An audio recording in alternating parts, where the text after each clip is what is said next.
So it's a twin story of demographics and geography. So in the world before 1945, if you had iron ore and coal and oil and food, you could industrialize and make something of yourself. And if you failed to have all four of those things, then you were probably a colony, because they would be industrialized, you would not, and they would be bringing guns to knife fights. And that is the entirety of the story of the British Empire.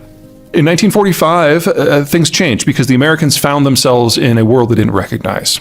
We were in Europe at the end of the war, and we saw Stalinist Russia, and we didn't like it. We're like, holy crap, we do not want to go up against that by ourselves. So we needed bodies, lots and lots of bodies, to stand up and stand between us and the Soviets.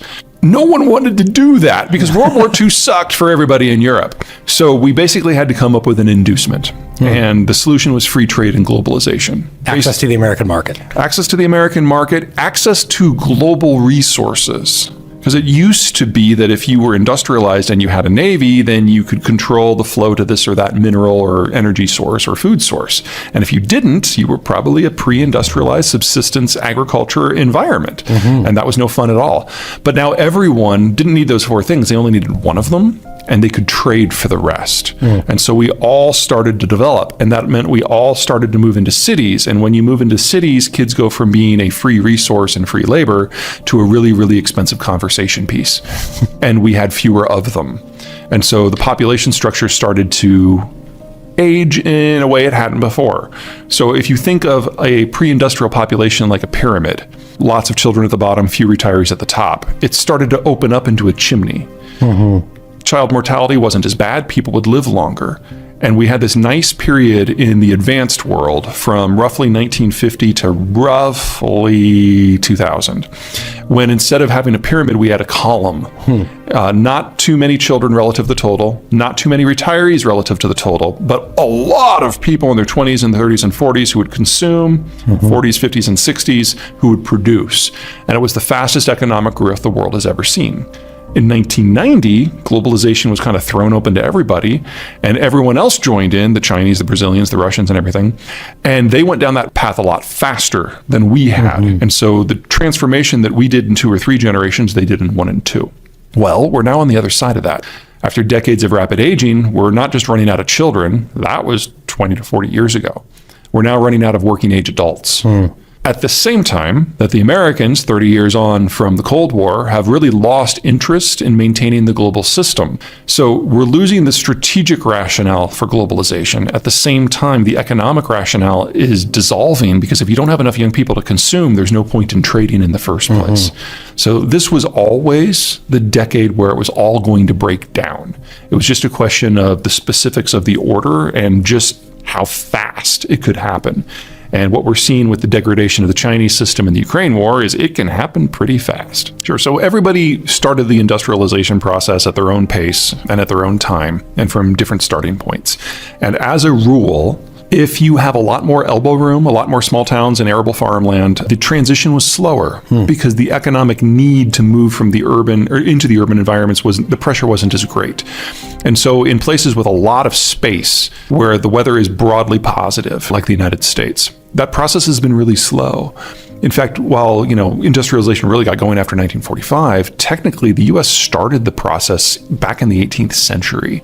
So for us, this has been a 7-8 generation process, and it's been relatively gentle. But the Germans became majority urbanized as early as 1900. And then in the post-World War II environment, when they could import food so they didn't have to eat their own crappy food, everyone moved into the cities. And it's by far the most urban environment outside of places like Singapore. So there it's much faster. The Chinese didn't start really until the 70s. Right. And so you've got the least productive farmland in the world with the most input intensive, with rice farming, which gives you the highest rate of fatalities just from the process of doing it. Everyone got out of the rice paddies as soon as they could. And now they all live in high rises. And so there they went from having 6 and 7 kids to less than 1 in a single generation. So the top of the list in terms of losers is by far China.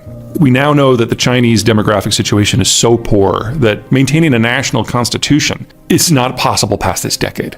And so we're looking at a complete disintegration of that system in the short period. Korea is probably number 2, very, very rapidly aging. started in the 50s, but so fast. Germany and Italy are probably 3 and 4 for similar reasons. But on the other side, you've got countries like the United States who've got a lot of elbow room, who have managed to keep their birth rates high.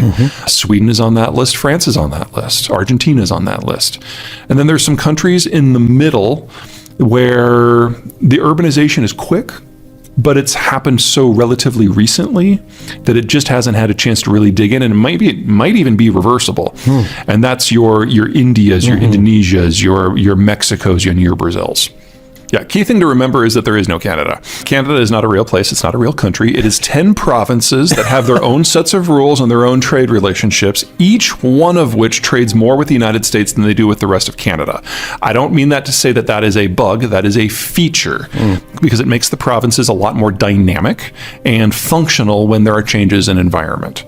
So, number one, don't think about what is good for Canada. Think about what is good or bad for Ontario or Quebec or BC or Alberta. There is no unit. You guys didn't even get an internal free trade agreement until 2-3 years ago. Okay, so the future we're moving into is one where we're going to lose a significant amount of energy production out of the Russian space and out of the Persian Gulf. So in that environment, anyone who is a stable energy provider can kind of write their own check. Alberta is, with Texas, at the very top of the list in terms of regional systems that are going to do very well. That's number one.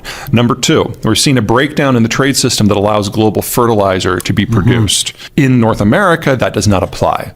North America makes all of its own nitrogen fertilizer. Saskatchewan produces almost all of our potash fertilizer, and we can get phosphate from some places within North America, but certainly within the Western Hemisphere. Right. So in a world where global food production gets hit hard, North American producers are fine. And the crop that is going to see the most dynamic change in pricing is wheat, because wheat is only grown in places where nothing else will grow. But we've pushed it to the margin, so it will only grow in places where only wheat can grow with industrial inputs. So if you break down the industrial inputs, most wheat production around the world is going to fail, or it will have to be relocated to better land. That does not apply to North America. So if you want to talk about the crop that is going to see just explosive increases in prices, that's wheat. And that's a story for North Dakota and for Kansas and for the prairies. Right. So to be kind of at this nexus and to be the most capital-rich city in Canada, these are good things. So if Alberta does nothing different at all, you're going to be one of the fastest growing parts of the world for the next 30 years. Everything is upside potential. World. Food supplier, absolutely. There's no reason to expect that will change. Energy supplier, you've never been considered an energy supplier to the world. You're an energy supplier to North America. To the United States. There's a difference, yes.